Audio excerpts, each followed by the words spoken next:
Lasang di Pinoy, huwag gayahin, di masarap.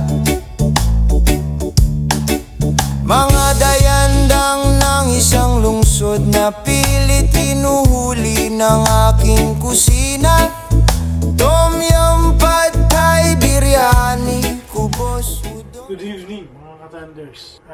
Hindi pa rin sipon ko eh. So gusto ko na humigo pa rin ng sabaw na maanghang. Kaya lang, ayaw na ng tom yum.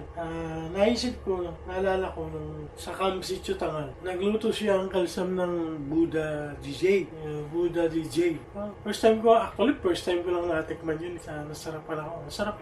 So, tumingin, siyempre, mag-research tayo. Ano ba itong Buddha DJ? Ano ba yung mga ingredients nito? So yun, kanina, nag-ikot ako, naghanap ako ng mga ingredients. Sa SNR pala, sa SNR and Korean. SNR, Korean store, makakabili ng mga ingredients. And at the same time, sa Walter Mart, meron sila. So yun, yung tatlo na yun, binili ko yung mga ingredients. Then ito, ngayong gabi, magluluto tayo ng Buddha DJ. Buddha is army base and DJ is stew. So, ang ibig palang sabihin nito, salta English is army base stew. Korean army base stew. Nag-originate sa Korea noong panahon ng Amerikano. Kung nandun yung American kasi ang mga panghalo nila may spam. Right? Without further ado, mga ka-Thunders. Ito na naman tayo sa panlasang di Pinoy. Huwag gayahin kasi di masarap. Alright? Without further ado, magluluto na tayo ng Buddha DJ. So, ito yung kanyang mga main ingredients. Shiitake mushroom, saka itong isang long stem mushroom na to. Yan. Then, you have tofu. Then, timpla, gochujang. Yan. Ito yung Korean chili paste. Then, you have this kimchi. Then, you have Eden creamy slices. Bacon toppings. Yan, pampasarap. And instead of ramen, udon yung nabili ko. So, tikman natin kung ano yung magiging twist. And then, konting vermicelli. And you have pork and beans. Then, chicken Vienna sausage. Chicken yung ating luncheon meat. Yan. Luncheon meat na chicken. Hindi spam. Mahal yung spam eh. Mahal yung spam. And then, lagyan natin ng seaweed. Then, ito. Minced garlic. Chop. Chinyap ko na lang yan eh. Minced na maliliit. Chinyap. And onion. Siyempre, mampalasa is patis. And soy sauce. And ito yung isang hindi dapat mawala din. Ito yung chili powder ng Korean, yung ginagamit sa kimchi. Yan. Yan yung ating lulutuin ngayon. Pagkahalo-haloin natin yan. And then, gagawa tayo ng isang masarap na army base stew or Buddha DJ. Right?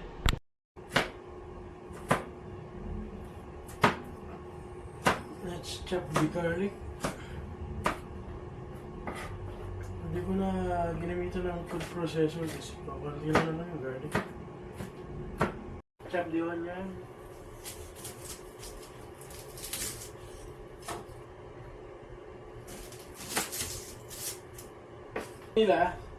Pag ganito daw, pasunod daw sa pasunod, baba.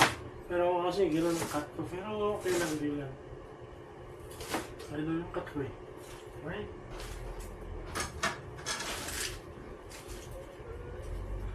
So, set aside. Dito muna. Natin si luncheon meat. Okay? Luncheon meat.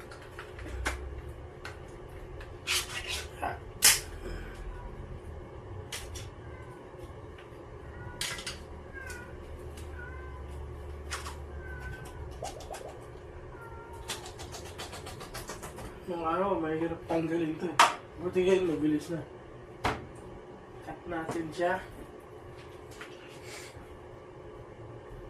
Cut.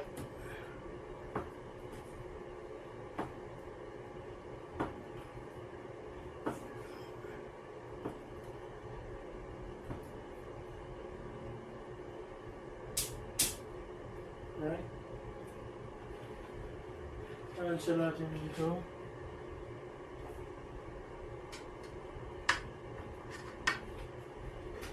Lagay na natin lahat. Kasi, diretso ano na to eh. Diretso kain na to ngayong gabi. Ano rin nakakainin natin. Kumain natin natin bukas. Right? Kumain natin dyan. Vienna sausage.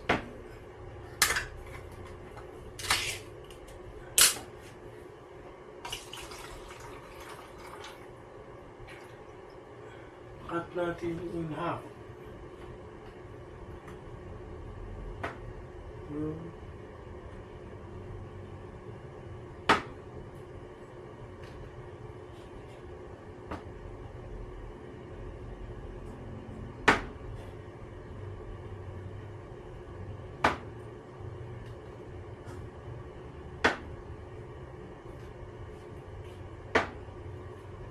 Right? And gumawa na tayo itong kimchi nila. Nakalasa ng kimchi nila. Nilili ko ito sa Korean store.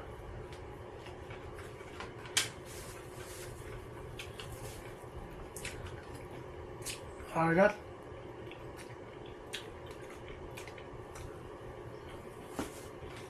Mas masarap ang gumawa ng kimchi. Kasi gumawa tayo ng kimchi.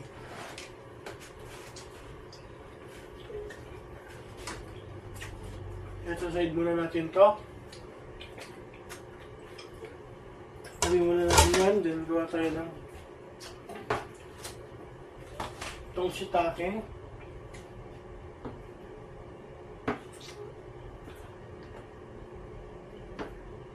By the way, marami nito sa SLR, shiitake. Doon ako nakakita nito, ang dami. And not so expensive.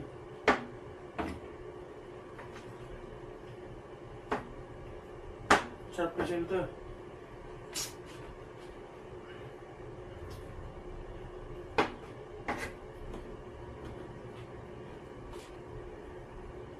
Instead na yung mga mushroom na nasa can, mas masarap to. Okay. Aside. At na tayo ng tofu. Iwanan natin yung tofu. Right? Kalahati lang. Iwanan natin ng pag ganito.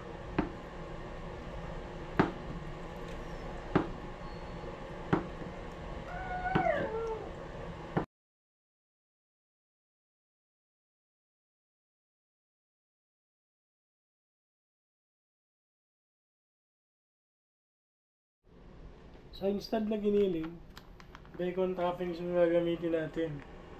Yan. Then, we have our pork and beans. Buksan na natin. Yeah. Right. Pork and beans. So, i-assemble na natin dito sa ating kawali. Sa kawali, sa Pilipino kasi ito, Pilipino tayo, di ba? Kawali, pero sa kanila wok to, wok. So, wok. So, pangilalim natin itong onion. Pangsapin yung onion. Then, sa side na to is spam. Sa side na yun is spam. Lagyan natin ng sausage. Lagyan natin ng sausage. Lagyan natin ng tofu. Yan, tofu. Lagyan natin ng tofu. Yan, tofu. Yung gitna kasi niya, yun yung paglalagyan natin ng ating noodles. Okay, so Kailangan naka-open yung gitna. Then, lagyan natin ng kimchi. Yan ang kimchi. Okay lang yan. Lagyan natin ng kimchi. Yan.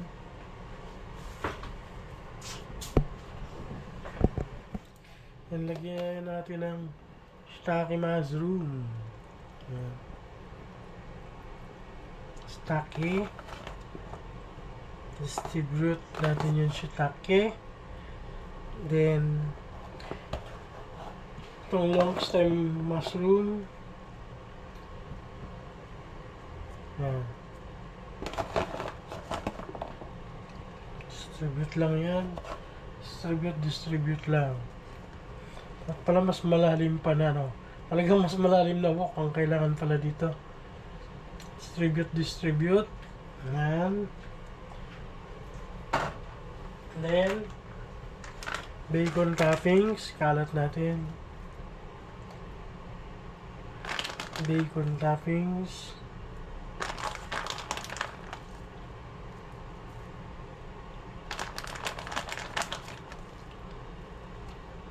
Yan.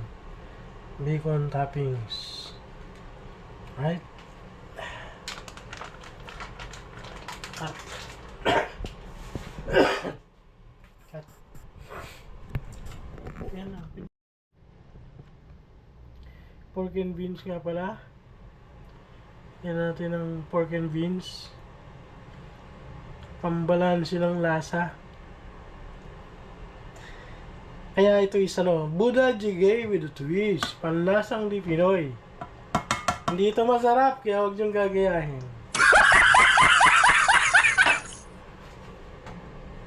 Okay. Mag-natin sauce niya. Pinaka-sauce. So, yung garlic na pinag-mince garlic. Then,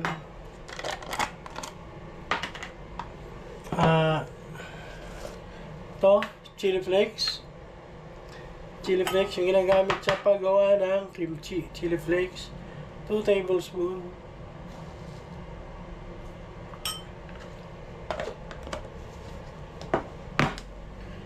Then, the gochujang. Gochujang, Korean chili paste. Yan. Korean chili paste. 1 tablespoon. Tabigan na natin. Isa pa. Yan.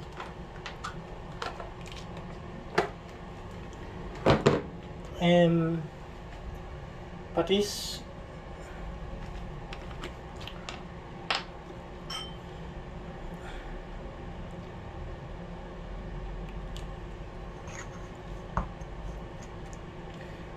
Tablespoon ng patis. Yan. Saka masyadong umalat eh. Ayun na yan. Palasa lang. And then ito. Soy sauce. Likam Ki ang ginagamit natin eh. Yung Filipino style soy sauce. Yung Likam Ki. Okay? 1 tablespoon. Ayan. Okay. Isa pa. Okay. Then, natin ng konting tubig para mahalo yung sauce. Haluin lang natin yung sauce.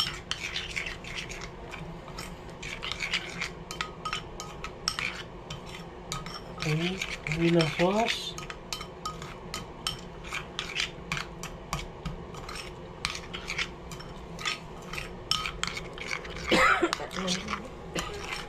And lagay natin yung sauce dito. Put the sauce here.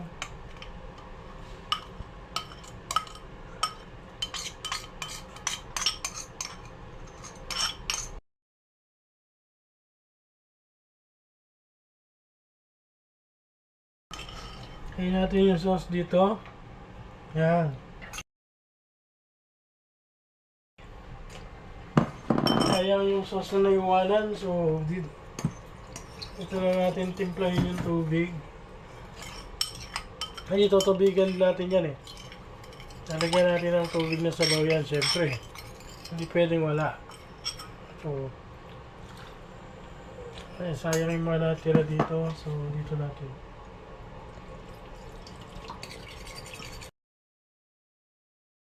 Chicken broth or beef broth. Meron ba tayong chicken or beef broth, pero okay na to kasi kahit na hindi broth ba, masyado naman kasing malasa.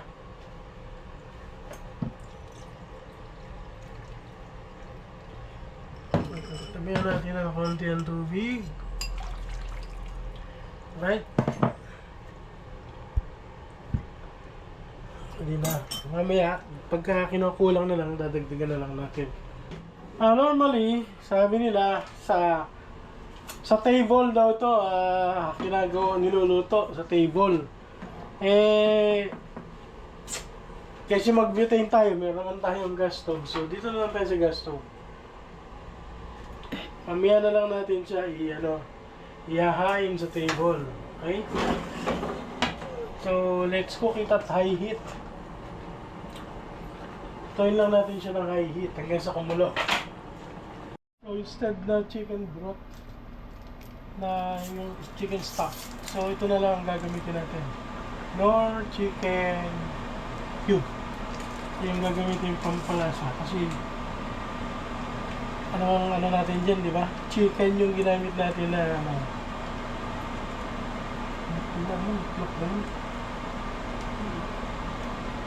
instead na spam kasi na pork, ginamit natin is chicken luncheon meat. So chicken na rin ang ating gagamitin na broth cubes. Yan,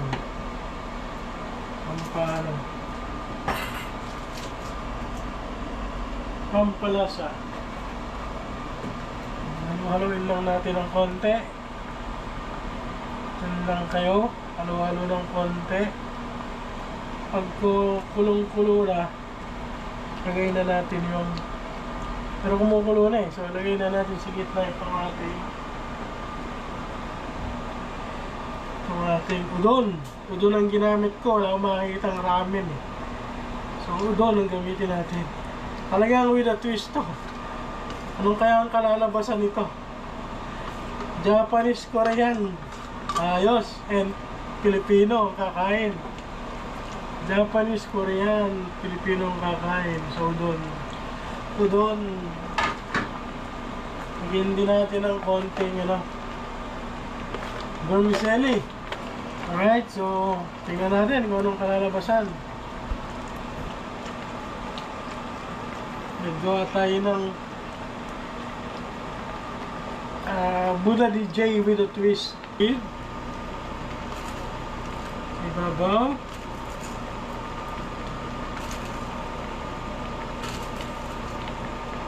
Right. Seaweed.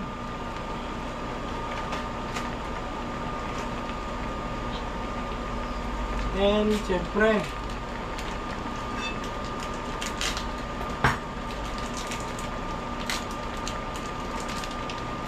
bigyan natin siya ng Eden creamy slices cheese.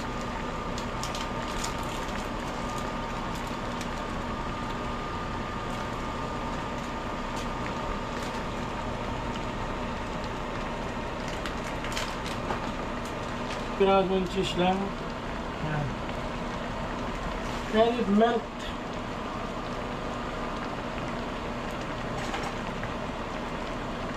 Ayan lang siyang kumulo. Yan lang siya. Yan siyang kumulo. Pag kinakapos ng tubig, dahil doon sa nilagay natin ng mga noodles,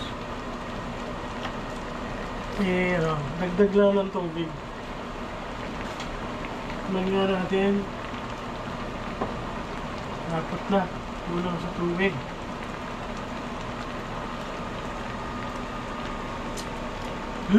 Ayos. Pwede. Ayos. Sarap. Pwede. Bigyan natin ng tubig.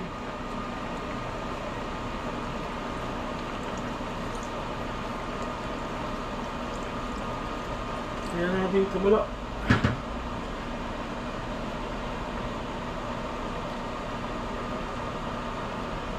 Bayan lang natin siyang kumulo ng kumulo. Hanggang sa maluto yung noodles. Okay? Ang nagpapasarap, ang isa pang tuturo ko sa inyo, ang isa pang nagpapasarap sa Buddha DJ ay ito. Alam niyo ba kung ano ito? Ito ay Makgeolli. Yan. Ito yung sasabay natin habang kumakain tayo ng Buddha DJ. Ito ang ating sasabay na inumin. A few moments later. So, ito na yung ating ito na yung ating Buddha DJ. Ito na siya. So, kukuha na tayo, kakain na tayo. Titikman na natin. Right?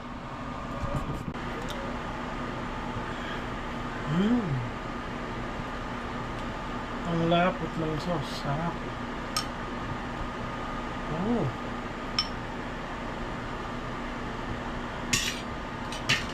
Tikman na natin, oh. Ha?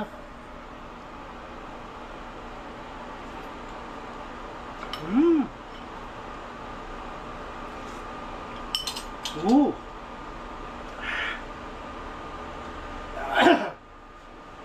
Sarap ng unghang. Ang patanggal ng sipon.